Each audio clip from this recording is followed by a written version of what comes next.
Hello everyone, আসসালামু আলাইকুম। সবাইকে স্বাগতম জানাচ্ছি আমাদের আজকের ভিডিওতে। সবাই কেমন আছেন? আশা করি সবাই ভালো আছেন।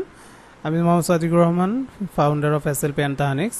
আজকে আমি আপনাদের সাথে কথা বলবো যে বিষয়টি নিয়ে, সেটা হচ্ছে আজকে আমাদের টুলের অত্যন্ত চমৎকার একটা টুল সম্পর্কে জানবো। সেই টুলসটা হচ্ছে রোটেট টুল। সো আসুন আর কথা না বাড়িয়ে শুরু করি। প্রথমে আমরা ক্রিয়েট নিউ থেকে একটা ডকুমেন্ট ক্রিয়েট করে নিব আমাদের কাজের সুবিধার জন্য। কারণ আমরা যদি ক্রিয়েট নিউ থেকে ডকুমেন্টটা না নেই তাহলে আসলে আমরা আর্টবোর্ড পাবো না, আর আর্টবোর্ড না পেলে আসলে আমরা কাজ করতেও পারবো না। সো আমরা একটা আর্টবোর্ড নিয়ে নিব এখন। তো আমরা এটা যে কোনো সাইজে নিতে পারি। ধরুন আমি নিচ্ছি হচ্ছে 2000 বাই 2000 পিক্সেলে, অর্থাৎ একটা স্কোয়ার একটা ডকুমেন্ট আমরা এখানে নিয়ে নিলাম।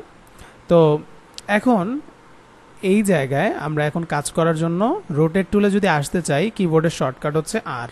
যদি আপনি আর প্রেস করেন অটোমেটিক আপনি রোটেট টুলে চলে আসবেন। ওকে, তো আমরা এখন এখান থেকে যেটা করব, রোটেট টুল দিয়ে কীভাবে কাজ করে, আসলে রোটেট টুলটা কিভাবে কাজ করে এই বিষয়টা আগে বুঝতে হবে। আপনি এখান থেকে যে কোনো একটা টুল, আপনার হচ্ছে যে কোনো একটা শেপ নিতে পারেন। সো আমি আজকে এখানে প্রথমে যে টুলটা নিব সেটা হচ্ছে আপনার ইলিপস টুল।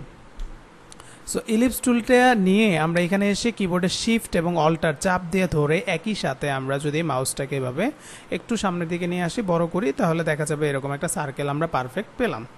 ভালো কথা। এটা পাওয়ার পর আমি এটাকে একটু সৌন্দর্যর খাতিরে আমি কন্ট্রোল সি দিলাম, এটা কপি হলো।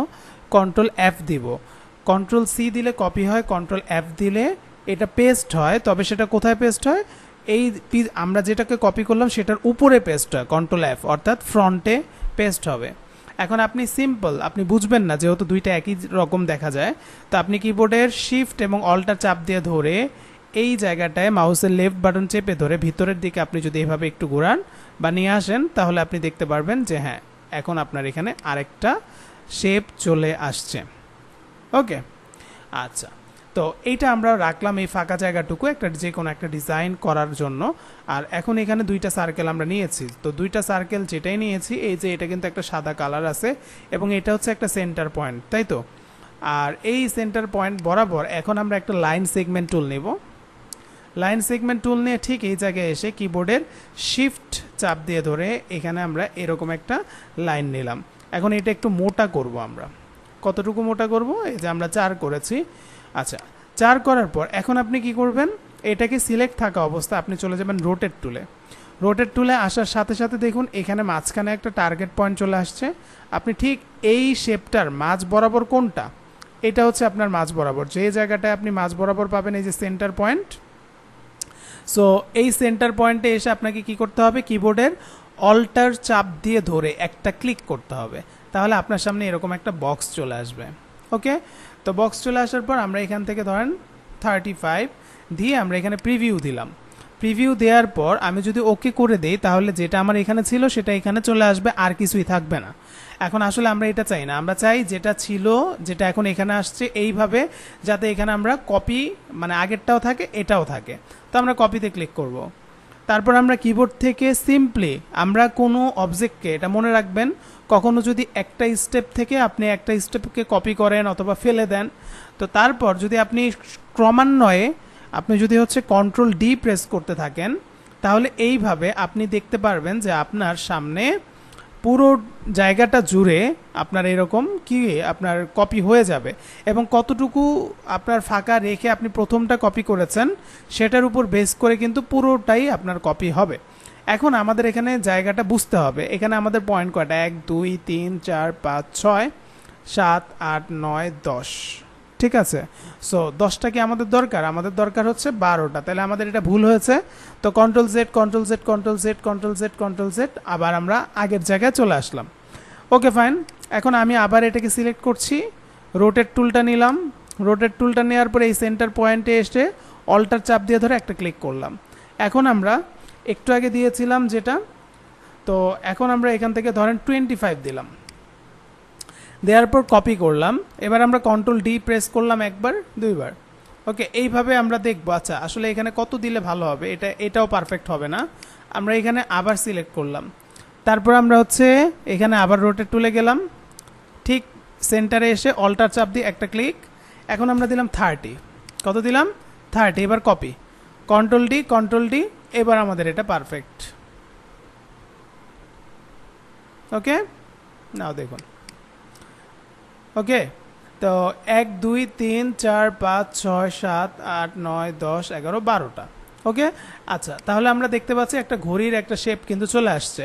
এখন এই যে আমরা এখানে সার্কেল একটা নিয়েছিলাম, Ctrl+C দিলাম, কপি হলো, Ctrl+F দিলাম, এটার উপর আরেকটা পেস্ট হলো। এখন এটাকে আমরা সার্কেল অনুযায়ী মাঝখানে দিলাম।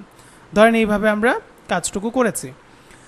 নাও আমরা এখানে কি করতে চাই, আমরা এখানে মনে করেন যদি চাই যে এখানে কোনো একটা কালার দিব, কোনো একটা গ্রেডিয়েন্ট কালার বা অন্য কোনো কালার, সেটা আমরা পরবর্তীতে দিতেই পারবো। এখন আমাদের মূল বিষয়টা হচ্ছে রোটেট টুলটা কিভাবে কাজ করে সেটাই দেখছি, তাই তো। তো আপনি এবার এই বরাবর আমরা একটা কি দিব, মিনিটের কাটা দিব, তারপর একটা হচ্ছে আপনার ঘন্টার কাটা দিব। তো আমরা এইভাবে একটা আগে লাইন সেগমেন্ট টুল দিয়ে একটা এরকম শেপ নিয়ে নিলাম। ওকে, আচ্ছা, এটাকে আমরা নিচ থেকে উঠাবো। লাইন সেগমেন্ট টুল নিয়ে আমরা নিচ থেকে সেন্টার পজিশনে নিচ থেকে উপরের দিকে উঠাবো। তো এটা উপরের দিকে উঠার পর এটাকে একটু মোটা করে দিলাম। ফাইন, মোটা করে দেওয়ার পর আপনি এবার রোটেট টুলে যাবেন, যে এখানে আপনার সেন্টার পজিশন কোনটা। দেখেন, এটা আপনার যদি সেন্টার পজিশন হয় তো আপনাকে সেন্টার পজিশন খুঁজতে হবে। যেমন আমি যদি একটু এই শেপটাকে সিলেক্ট করি, তাহলে আমরা দেখতে পাচ্ছি এটা হচ্ছে সেন্টার পজিশন। ওকে, তো Ctrl+R দেন, কিবোর্ড থেকে Ctrl+R দিলে আপনি এরকম একটা গাইড নিয়ে আসতে পারবেন। এই যে এটা হচ্ছে আপনার সেন্টার পজিশন, মাথায় রাখবেন। এখন আমি এটাকে সিলেক্ট করছি, রোটেট টুলে যাওয়ার পর ঠিক এই পয়েন্টে কিবোর্ডের অল্টার চাপ দিয়ে ধরে একটা ক্লিক করব, তাহলে এটা এভাবে ঘুরে যাবে। ঘুরে যাওয়ার পর আমরা এখান থেকে 90 এরকম করে আমরা হচ্ছে যে কোনো কিছু আমরা এখানে দিলাম। দেওয়ার পর আমরা চাইলে এটাকে কপি করে নিতে পারি। এখন আমাদের যে এখানে দুইটা শেপ আসছে, এই দুইটা শেপকে আমরা সিলেক্ট করলাম, আর একটু মোটা করলাম। মোটা করার পর এখন আপনি চিন্তা করে দেখেন যে কোনটা আপনি মিনিটের কাটা হিসাবে রাখবেন, কোনটা ঘন্টার কাটা হিসাবে রাখবেন। ঠিক আছে, সো আমি এখান থেকে গাইডটা এবার সিলেক্ট করে ডিলিট করে দিচ্ছি। এটা কিভাবে ডিলিট করে, জাস্ট আপনি সিলেকশন টুল দিয়ে এটাকে ড্র্যাগ করে ধরে ডিলিট বাটন প্রেস করলে ডিলিট হয়ে যাবে। আচ্ছা, এখন যখন এই জিনিসটা আসলো, এটাকে সিলেক্ট করলাম, আমাদের এটাকে একটু চোখা করতে হবে। তো আমরা এই পয়েন্টে চলে যাব, এখানে একটা ক্লিক করব। সো দেখুন এখন এটা কিন্তু এরকম হয়ে গেছে। তো এটা এরকম হয়ে যাওয়ার পর যদি আমার মনে হয় যে এটা আরেকটু আমার মোটা করা দরকার, তাহলে আমরা এরকম আরেকটু মোটা করতে পারি। সেমভাবে এটাকেও যদি সিলেক্ট করেন ইউনিফর্ম, এটাকে এইভাবে করে নেব। এখন এখান থেকে আমরা যদি মনে করি যে এইটাকে আমরা এখান থেকে কি করব, ধরুন এটা এই জায়গা থেকে যাতে না নড়ে, তাই আমাকে কি করতে হবে, রোটেট টুলটা নিতে হবে। রোটেট টুল নিয়ে ঠিক এই জায়গায় এসে এটার উপর একটা ক্লিক করে দিতে হবে।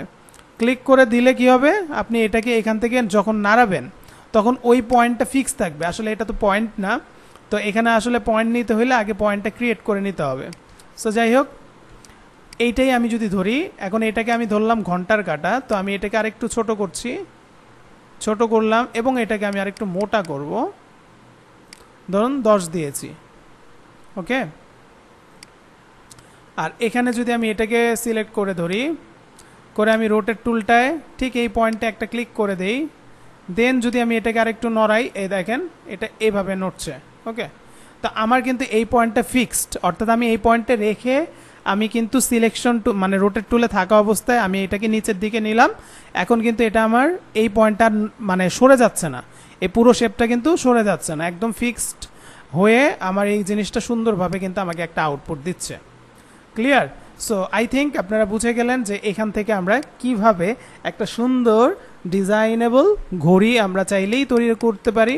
আপনি এখন এটাকে আরও সুন্দর করার জন্য আপনি এখান থেকে ফিল কালার আছে, আপনার এখানে প্যাটার্ন আছে, হ্যাঁ, আপনার হচ্ছে এখানে গ্রেডিয়েন্ট কালার আছে, আপনি যে কোনো কিছু এখান থেকে কিন্তু নিতে পারেন। অর্থাৎ আপনার ব্র্যান্ডেবল কোনো কিছুর জন্য আপনি আপনার মতো করে কিন্তু নিতে পারেন। আর এখানে স্টকটাও আমরা চাইলে এখান থেকে অফ করে দিতে পারি। ওকে, এটা সৌন্দর্যর জন্য। তারপর দেখতে পাচ্ছেন এই যে আমাদের ঘড়িটা কিন্তু দাঁড়িয়ে গেল। তো ধন্যবাদ সবাইকে ক্লাসটা করার জন্য। আমাদের আজকে এই রোটেট টুল সম্পর্কে আলোচনা ছিল। আশা করছি আপনি রোটেট টুল ক্লিয়ার হয়েছেন। আরও ভালোভাবে আপনার যে কোনো পজিশনে আপনি রোটেট টুলটাকে মানে এটাকে সিলেক্ট করে রেখে আপনি চাইলে ওটা নড়াচড়া করতে পারবেন। আপনি যে পয়েন্টে ক্লিকটা করে রাখবেন সেই পয়েন্টটা নড়বে না, এটাই হচ্ছে মূল বিষয় এই রোটেট টুলের। ওকে, সো আপনারা প্র্যাকটিস করুন, ভালো থাকুন, কোথাও অসুবিধা হলে জানাবেন। আল্লাহ হাফেজ, আসসালামু আলাইকুম।